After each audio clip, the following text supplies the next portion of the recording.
everyone, welcome back to Onyx Pages. I'm Jerry, and I'm here with a 7 cowrie shell review of the Gilda stories by Jewelle Gomez. This was written in 1991, so what I have is the reprint that was published in 2016. And in the Gilda stories, we follow the main character, Gilda, obviously, and she is a vampire. We follow her through a period of time that's just about 200 years, and each chapter takes place at a different time period and a different place along her journey. So the first chapter is in 1850 in Louisiana. She escapes from a slave plantation, and the last chapter takes place in 2050 in Peru. And there are 8 chapters in this book, so it really sort of spans this really long period of time, at least from the perspective of a mortal like myself. So I'm just going to get into the rating. I have made some notes, so I'm going to read some of them. All right, so the first cowrie shell relates to plot. So for plot, I'm looking for the story, the climaxes, the pacing, and how I felt emotionally while reading. Was it gripping and captivating? I give the Gilda stories 1 cowrie shell for plot. The story felt like an epic tale, and it's been a while since I've read sort of an epic story like this. And in other ways, it also felt sort of like the Fool's Journey from a tarot perspective, which I really enjoyed, which is sort of this maturation of a character from a place of not knowing and asking questions to through to this place of generation and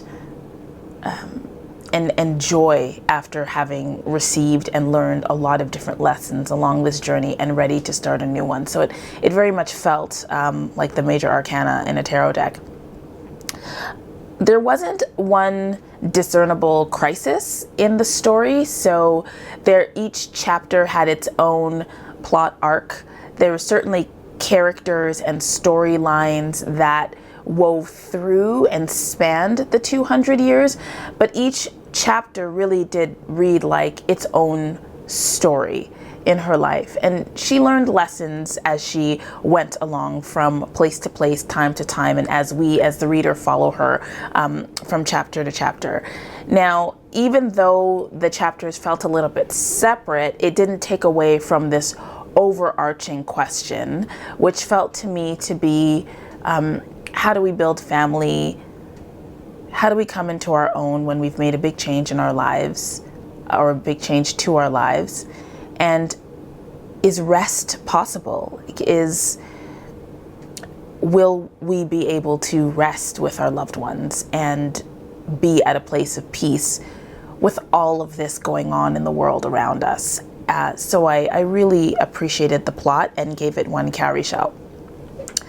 Characters. So a full cowrie shell for characters, and I did that because number 1, the characters are all really strong, and I would, apart from Gilda, who is the protagonist, we have, I think, 2 categories, maybe 3 categories of characters.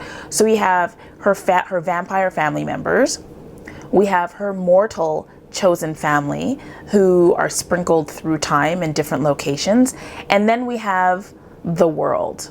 And throughout these stories, she strengthens her relationships with her family members, and so we learn about their different her vampire family members. We learn about their different approaches to life, given that they all have the option of essentially living forever.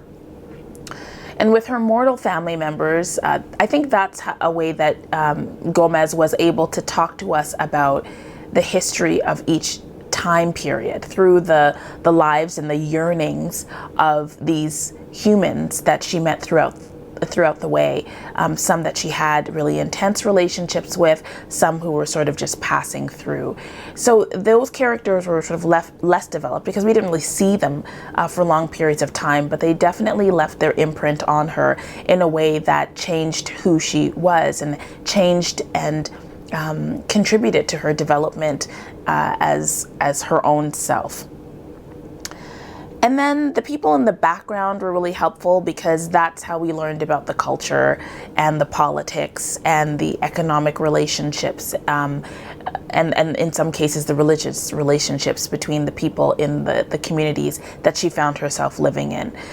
So there's sort of this wandering sense to this story and all of these this cast of characters that impact her in different ways. And I was left feeling really joyful about her experience, and I also found myself in different stories mourning endings of relationships and encounters throughout the way. So just a full Carrie shell for the various different ways that Gomez introduced these people to us, and in some cases these archetypes to us. In terms of world building, I would give half a cowrie shell for the Gilda stories. So I mentioned that there were 8 chapters, and each of the chapters take place in a different period of time. This book was written in 1991. So, and I think chapter 6 is in the 1980s or the 1990s, and I'll need to confirm that because it's going to bug me if I don't get it right.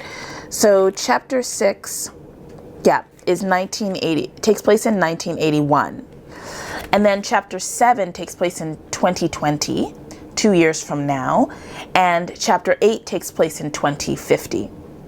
So at the time that she was writing the story, 6 out of the 8 chapters took place in time periods that have already passed, and there were only 2 chapters that looked out into the future. And I noticed that there was a bit of a difference between Gomez's choice to describe the worlds that were surrounding Gilda in each of those 2 sort of the past and the future time periods. I found that chapter 7 and chapter 8 didn't give us as richly textured of a view of the world that she was living in. We get some sense of the political landscape, we get some sense of the environment and how the environment has changed, and the demographics of the world that Gilda found herself in 2020 and 2050, but it wasn't as richly laid out as, let's say, the plantation was in Louisiana or different places that she found herself living in. We get more of a sense of her internal landscape, but not so much of the external world. And so I found myself, as I read the book, I felt trained to expect this rich environmental texture. And so it actually did feel like a bit of a letdown in chapter 7 and chapters 8 from a world building perspective. So half a cowrie shell for that. In terms of LGBT content, I'm going to have to look at my notes because there is just so much happening. A full cowrie shell, if I could give more, I would. This was definitely a story about a Black lesbian who also is a vampire. And so because the tale was told from the perspective of a vampire, it allowed Gomez to do a lot of different things and to introduce ideas and illustrations of things like chosen family, mortality, choosing to live, relationship building, sexuality, and gender identity, and how that can change over a lifespan or stay the same over a lifespan, and also different kinds of intimacy. So there were definitely examples of like a kind of, asexual kinship, asexual romance, unrequited desire, romantic friendships, passionate alliance, like passionate political alliance that kind of maybe could have been romantic, but sort of wasn't, like the joy of working with someone else towards a future that you both dream of, like that passion. The passion of chosen family for each other, the eros of mentorship, just lots of different examples of relationships between queer people. And I found myself at different times, at different moments in the book, just like wanting her to consummate her relationship with the character that she might have been engaged with at the time. And oftentimes that didn't happen. And so I found that Gomez sort of brought us to this place, this kind of like choose your own adventure moment where, you know, Gilda can stay or go, or, you know, decide to deepen her relationship or not. And those moments were like long and drawn out. And I'm here for that. I didn't like it always, but I'm definitely here for that. And having now finished the book this morning, I can appreciate the power in getting us to that moment, and then sort of letting us imagine what may or may not have happened.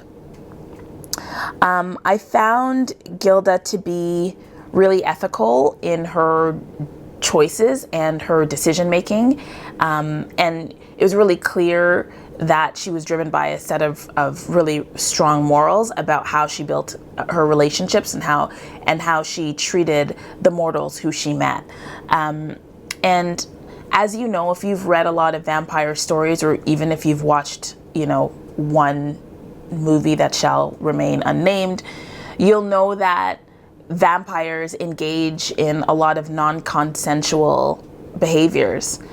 And so I think that because she chose to use the vampire myth as the backdrop for this story, there were a lot of opportunities, and Gomez took them and flew with them, to get us to think about consent. Consent to participate in different levels of intimacy, consent to join families or not join families, consent around living or not living, like just a lot of Gilda found herself in a lot of moments where she had to make choices in circumstances where she had power over someone else, quite literally, because of course as a vampire she has the ability to hypnotize, to render unconscious, and all sorts of different things. And I like how Gomez brought us to these moments and had us consider Gilda's options and see the way that Gilda behaved honorably. And for a Black woman reading this, it was really amazing. So I think from a queer perspective, that was really great. And I think I want to add just one thing to that.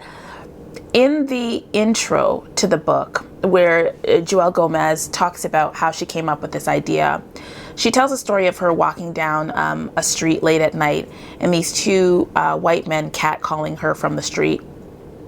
And she describes her response. At that moment, she was so mad and so frustrated by this show of maleness and patriarchy and misogyny and whiteness. And she freaks out. She runs up to these men. She yells at the top of her lungs. She's on the phone, on a payphone at the time. She drops the payphone, and her friend's like, "Yo, what's happening to my friend?" All she can hear is this screaming from the dangling phone. And Jewelle like tells these men off, and she loses it. She loses her shit, and they are scared because I guess they were expecting her to respond in a different way. They run off. She goes back to the phone. She picks up the phone. She tells her friend that she's okay. She ends the call. She goes right back to her apartment, and she writes the first chapter of this book. And that made me smile, because knowing that when you read the stories, right, there are lots of moments where Gilda is involved in physical altercations. And she wins, like she's winning each time. It's not that she doesn't get hurt or she doesn't get bested, but she wins. And that reminds me of something that Nadia Okorafor said in her talk at the Other Futures conference. Nadia Okorafor said, "I want to write stories where the Black girl wins, where she just keeps winning." And Gilda wins so many times over and over in these stories. And I found this to be really empowering for me. I'm kind of tired of reading stories and seeing movies where we're so happy that there's a queer character, and then all of a sudden, this really powerful figure, leaves the story in some kind of violent way. And here, Gilda is a superhero. She's amazing. I said lots of things there. Okay. is the story an example of Afrofuturism? One full cowrie shell for that. So we have a character who can live for as long as she wants. And what I think the one element of Afrofuturism here that I sort of spoke about a little bit earlier was the fact that Gilda's always looking forward, right? She's looking forward to how the world is going to change. She knows she'll be there for it if she chooses to be. And so throughout the story, she actually like makes plans for the future, knowing that she'll be able to see it. Makes plans, like financial plans and political plans, familial plans, social plans. She deals with people around her in such a loving way, and knowing that she will see the impact that they make on the world because she's going to live to see it.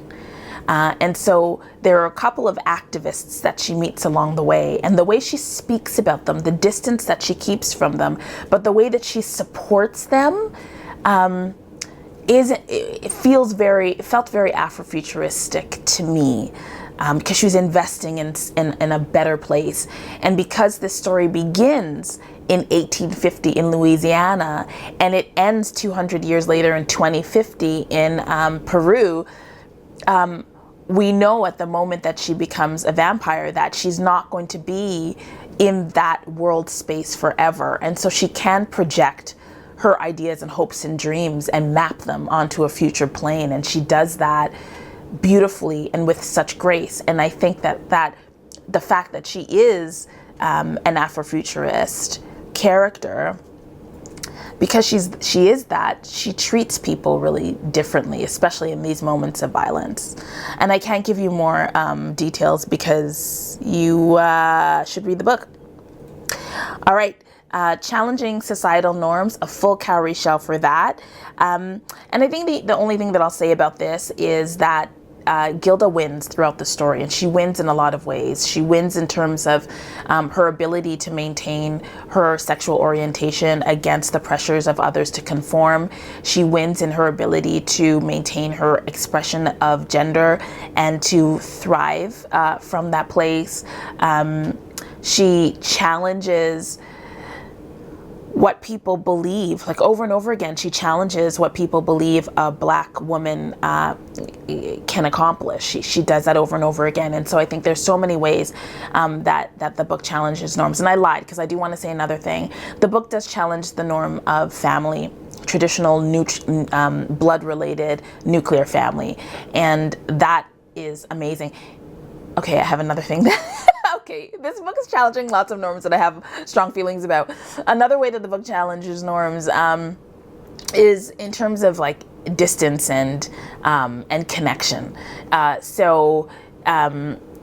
Because they're vampires, they can do lots of things and they can go to lots of places. And so, I mean, if you know that you can live for 1,000 years, then the fact that you're not going to see a friend for 100 years doesn't really make a difference. And so their indifference to time and their sense of what a short period of time and a long period of time is was really funny. Because like my lifespan would have been to Gilda to be like a moment.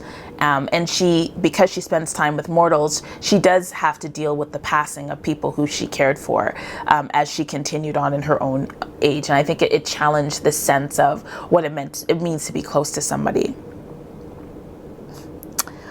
All right, and then the last cowrie shell is whether the story was aspirational, and I would say a full cowrie shell for aspirational, because there's hope all over the place. Almost all the main characters and secondary characters are hoping for something, and that drives them, that drives their desire for change. It drives how they spend time. It drives how they treat each other. So that was really beautiful to see, and I give a full cowrie shell for that. So I talked about the intro, I talked about the actual story, but I also want to spend a little bit of time talking about the afterword. The afterword was written by the fantastic Alexis Pauline Gumbs. If you have not had an opportunity to read Alexis's work, to listen to Alexis's meditations, to participate in her workshops, I commend them to you, because Alexis is an Afrofuturist who's doing amazing work with Black female writers and change makers who have passed on, who are still here. She's archiving their stories and their beliefs. She's doing dream work and spiritual work and political work. And if you spend time in the same room as her, it feels good, because she's really nice. So yeah, the brilliant Alexis Pauline Gumbs wrote the afterword. And I want to read a paragraph from her afterword. In 2016, vampire novels by Black women writers exploring sex, sexuality, community, and violence are many. Someone could teach a course on novels in this category, and they should. But in 1991, there was nothing like it. Tananarive Dew's numerous nuanced novels, Zane's Experiments, Pearl Cleage's novel about the supermodel vampires who recruit Morehouse boys to replenish their fold, even Octavia Butler's Fledgling were all yet to come. What kind of bravery did it take to write a novel about a Black woman vampire in an era where people were making their political careers off of depictions of how Black women and their inner city offspring were sucking the lifeblood out of American capitalism? What kind of bravery did it take to write a Black lesbian vampire novel in a time period when the rise of the religious right was impacting publication norms and restrictive public funding by equating lesbian and gay art with pornography? I agree with Alexis. This novel was an act of courage, an act of bravery, and a gift for those of us now. I'm reading this novel in 2018, and it feels like it could have been written today. And I trust that 100 years from now, it'll feel past tense, but it will still feel good. This is a book I want to saran wrap and give to my grandchildren. Like, it was such a wonderful offering. So yes, this is the 25th anniversary edition. This book is a winner of 2 Lambda Literary Awards. Jewelle Gomez, thank you very much for writing this. Alexis Pauline Gumbs, thank you very much for your beautiful afterword. And I hope that you enjoy it. I think the total is 6.5 calories for this amazing piece of Afrofuturist Black lesbian vampire amazingness. Thanks for watching.